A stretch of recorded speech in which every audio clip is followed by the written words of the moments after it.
Now, it is the end of an era for rock fans in the Chicago area. 97.9 WLUP, better known as The Loop, has been sold to a Christian broadcaster. Now, the deal is worth a reported $21.5 million. Well, new at 5 tonight, Eyewitness News reporter John Garcia here with reaction from former personalities on The Loop. And John, it is a station some of us listened to while growing up right here in Chicago.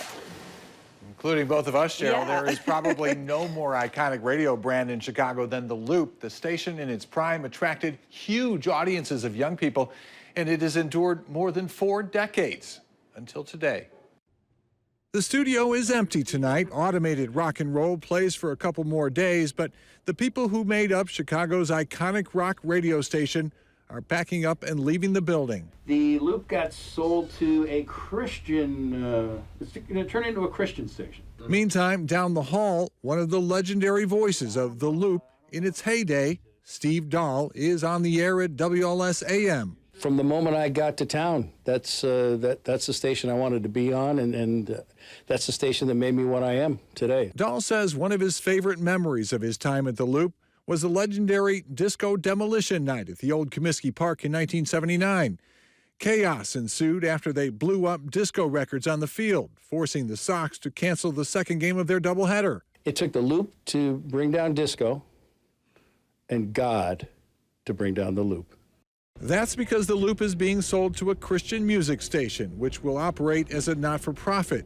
It will be called K-Love. But memories of the iconic Loop brand and the catchy advertising campaigns linger. If you grew up in Chicago in the 70s and 80s, Loop was part of the fabric of what defined you. You know, you listened to the Loop or you weren't hip. Nearly every kid had at least one Loop t-shirt. The end of the Loop is a huge topic of conversation on the radio today. I grew up listening to the Loop. I grew up working at the Loop. It was my first radio job, and I was shocked. I think there are a lot of people that are going to be disappointed. It was in our hearts, our souls. Well, Loop is still playing music without DJs for the rest of the week. The new Christian station, though, expected to start on Saturday morning. I remember the day I worked at Comiskey Park, the night they blew up all the records. Oh, my gosh. Wow. What a great night. I know, lots of memories at the Loop. Yes. All right, John, Long thank you remembered. for that.